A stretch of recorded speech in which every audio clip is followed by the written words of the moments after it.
Hey everybody, welcome to Drive Thru Review 394. Today we're going to talk about La Granja or La Granja. Now this was published last year by Spielworks and came out at Essen, and now Stronghold Games has brought it over in wider distribution, or is bringing it over for everybody in the United States and North America and so on. So this game is very much I wouldn't call it a point salad, let's go ahead and call it a mechanics salad. So the designers give full credit and inspiration to Carl Chudyk, Stefan Feld, Uwe Rosenberg, even Matthias Kramer a little bit.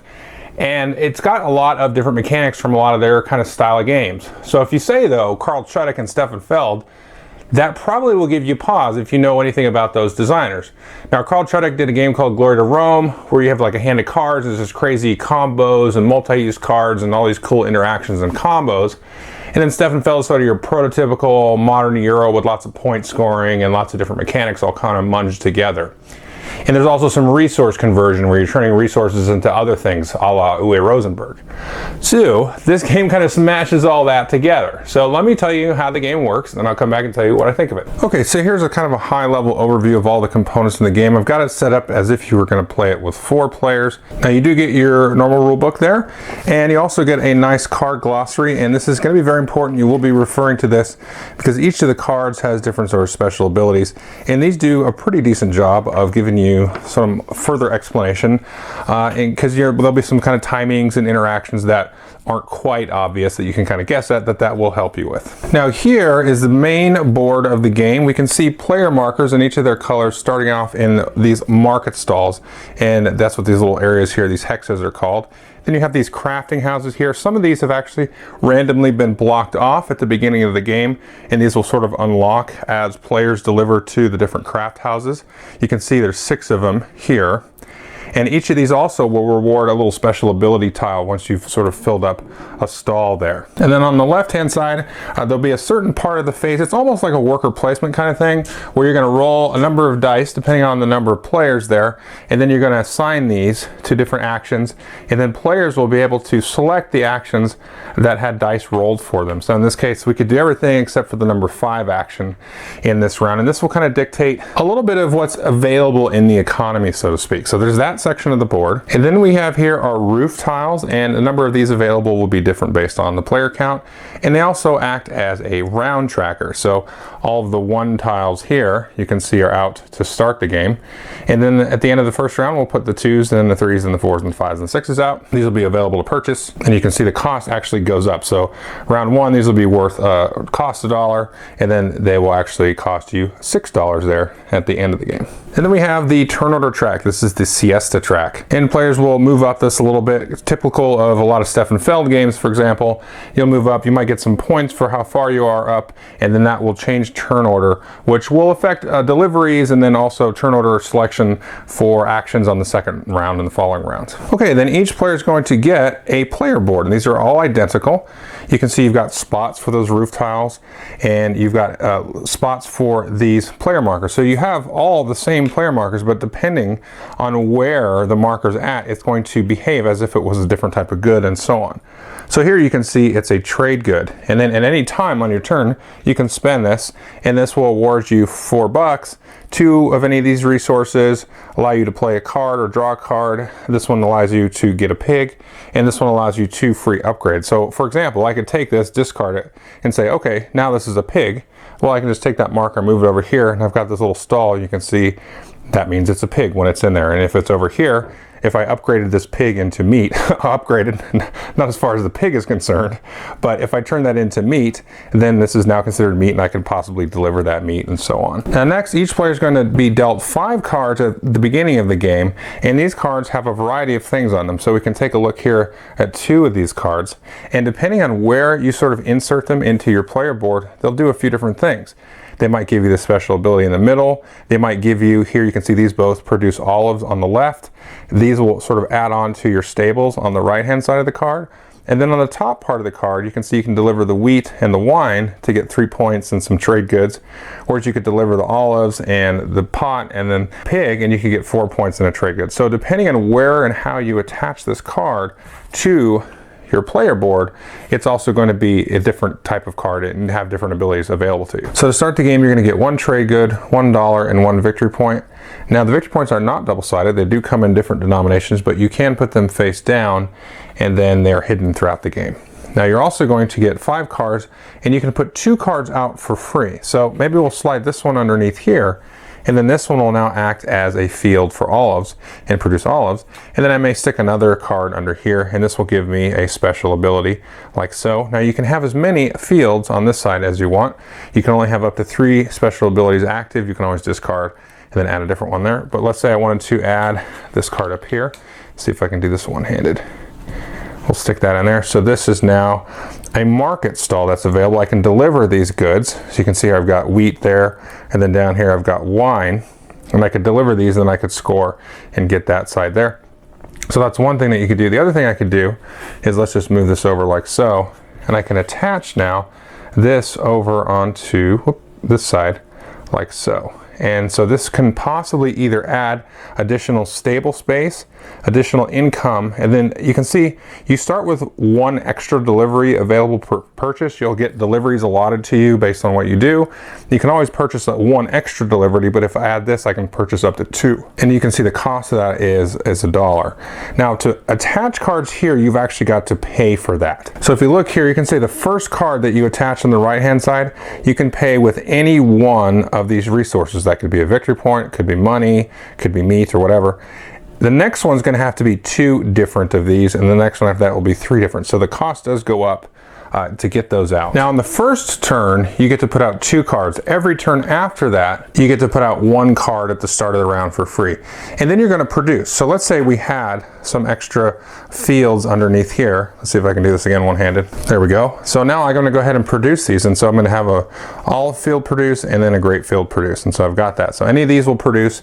If you have 2 or more pigs in your stables on this side, and you have room for them, you've actually got some additional stable space, you'll go ahead and produce a pig. And then right now we don't have any income from these blue tiles here. These are tiles you have to get and acquire, but these can produce incomes in the form of trade goods and money and stuff. And then again, you can also bump that up and get +1 coin from there. And this income and production stuff happens every round. Now after everybody's had a chance to play a card and then produce all what they're going to produce, I should also of course mention that this is all shown on the player aid, and I did not mention that you actually draw cards up to your hand size, and your hand size can increase with extension cards and other special abilities and so on. But now we're going to go into the phase here where you could potentially buy a roof tile. Now in turn order, you get a shot at buying one of these. Any that don't get bought will get discarded, and they're not available, and then of course the second round these will come out and so on. Now let's say I did choose to purchase one of these roof tiles, maybe this one that gives me a pig. I go ahead and put it here, and then as I buy further ones on further rounds, I'll get victory points as I place these tiles here. Now you don't get this item here right away. You can use this whenever you want to give you the item, and then you just go ahead and flip it over. And at that point I get a pig, and I can use that pig immediately whenever it's convenient. And there are some actions and tiles that will flip these back over to be reused later. And then now we go to the dice selection phase, and again this is done in turn order. And what you're going to do is just simply take one of the dice off of one of the actions, then you do the action. And this is going to happen until there's only 1 die left. It's always 2 dice per player +1. So this is enough dice for a 4-player game. And at the end, let's say all these dice had been taken and chosen, except for that number 4 die there. In that case, everybody gets to do whatever the last die is. So everybody did all their different actions, and then whatever's left, everybody gets to do that action, which is kind of an interesting thing. Now, what are the different actions? This one gives you a pig, very obvious. This one lets you play or draw a card, or you can get one of these resources, olive, wheat, or grapes. This one gives you 2 different resources, $4. This gives you 2 upgrades. I'll talk about upgrades in just a second. Or an upgrade and a siesta move on the track, or 2 moves on the siesta track. And this one gives you a delivery, which I'll talk about in a little bit, or $2. Now an upgrade is basically conversion of resources. You can see I've gotten an olive here, and it's going to cost me, and I can do this at any time. I spend $2 and then it'll go up into be a soup or stew or whatever that is. But if I get a free upgrade, and cards and different things will give me different upgrades, and remember you have your central trade good which could be used for 2 free upgrades. You can upgrade 2 things, and that can be for free. You don't have to pay that. Otherwise you can pay as much as you want on your turn.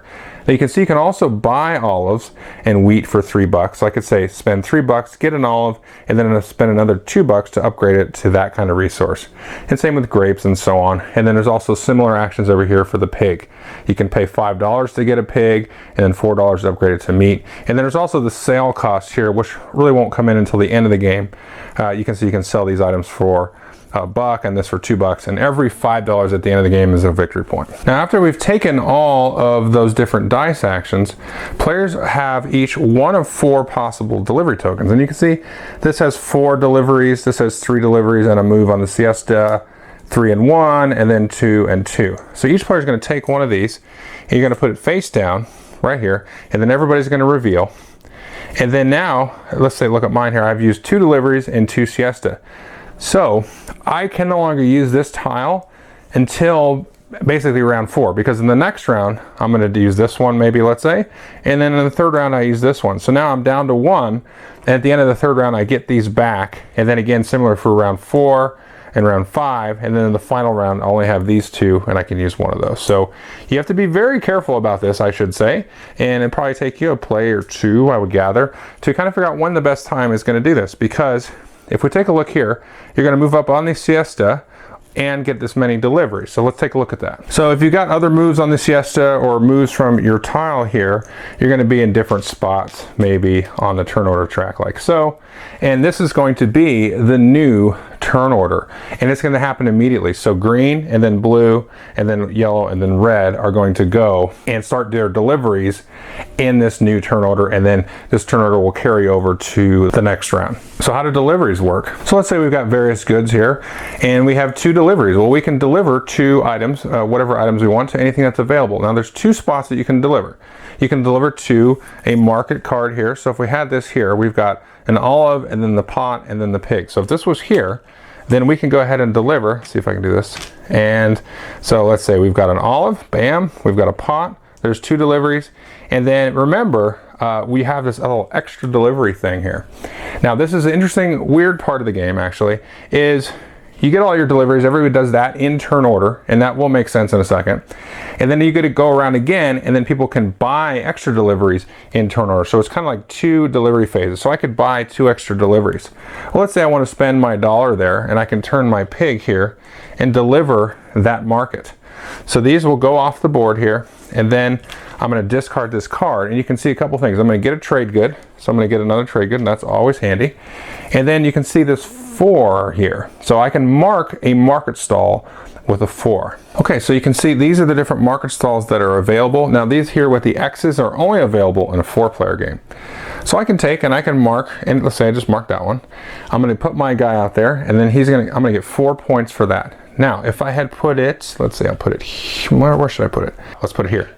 So I put that there, and then anybody that's in a market stall of a lesser value is going to get bumped off, and then I'm going to get an extra victory point for each person that I bump off. So it's better to be in these bigger spaces like so. So I get 4, 5 points for knocking him off, and then at the end of the round you get 1 point for each stall that you have out here. So that's what will happen when you deliver to your little personal markets. Now the other spots that you can deliver to are these different craft houses here. So if we zoom out just a little bit, we can see that 3 of these are randomly unavailable to start the game. So we've got to deliver to different other craft buildings to unlock these, and these have a number on them. Let's see, this is number 1, yes, and so we always put that first one out. So this is the first one here. You can see the 1 will get unlocked once somebody delivers to one of these other things. So maybe I want to deliver some of my trade goods. So if I was the blue player, I would just pick any row. It doesn't really matter. Everybody gets their own row, and then I'll start delivering. Now once this fills up, I'm going to score points equal to whatever the current round is, and then I can go ahead and discard these back into my supply, and then I can move this guy over here to the little gray area connected to that building, and the first person in there gets a victory point. That's fun. And then they will unlock the first unlockable spot and then get that victory point for there, and now we can start delivering here. Now the other thing that you're going to get is a bonus tile. So if I delivered here, I would go ahead and grab this. And these are 2-purpose. You have the little lightning bolt kind of thing there, the arrow. You get an immediate thing. In this case, I get a trade good right away, which is cool. And then I'll flip that over and put it on my player board. And then I'll go ahead and put this out here. And now I've got the income of 1 trade good per round. And you can see there's different slots here for the different bonus tiles there. So there's a few things, like this one will give you extra delivery, extra siesta. This one will give you 2 points right away, and then 2 points every time you grab a new one of these. This one will give you extra points when you deliver to the markets, and so on. So again, there's 2 places to deliver. You can deliver to your markets here that'll stall on your own board, and then go out here to the center, and then deliver to the different craft buildings as well. And then you're gonna kind of wrap up. You're gonna get points however far you up on the siesta track. 1 point for each marker on the player board. You're going to reset turn order and reset everybody actually down to the bottom of the siesta track, I should say. And you're going to play through 6 rounds. You're going to do 1 final scoring here of the siesta track and the sort of majority or whatever on here. And then you get 1 point for every $5, and then that is the game. Okay, so that is La Granja. What do I think of it? I really enjoyed this game a lot, quite a bit. Now, the key to the game to me are those cards with those different special abilities. That's the whole game. That's what really makes it different for me. And I like those kind of games, like Glory to Rome and all those other kind of Carl Chuddick games. And the interesting thing about this, I'm going to compare this probably mostly to Bruges, where you've got sort of a Euro game with some different card abilities on top of it. Now, this is a little different than Bruges for sure, but because you've got your sort of tight economic sort of Feldian kind of thing, a little resource conversion, and you can score points in a couple of different ways. I wouldn't quite call it a point salad, but you kind of feel like it because you do get points for things, but I think it's more of a balancing thing than just like there's points everywhere. There's like a few things you get points for finishing craft buildings and then the roof tiles and stuff like that. But the one thing that you're going to really look forward to, I think, in this game is the abusable combos that some of those cards are going to give you. Now, I played it 4 times now, and I've seen 2 like really cool combos happen, not used by me, but other players. And for example, one is they could convert any olives in their fields to any of those other 3 basic resources. And so that gives them a lot of flexibility in terms of what they're going to deliver and what they can convert and so on. They don't have to have the right cards to produce the right fields and all that kind of stuff. And the other one was they could actually pay $1, and when they delivered once per turn, they could deliver a market and then pay $1 and keep the market card instead of discarding it. And I had one that I actually made pretty good use of. I got 2nd place in that particular game, and I was able to keep a good that I delivered from the market. So I could keep a wine and then move it over and stuff. So I was able to do that and kind of beef up my engine.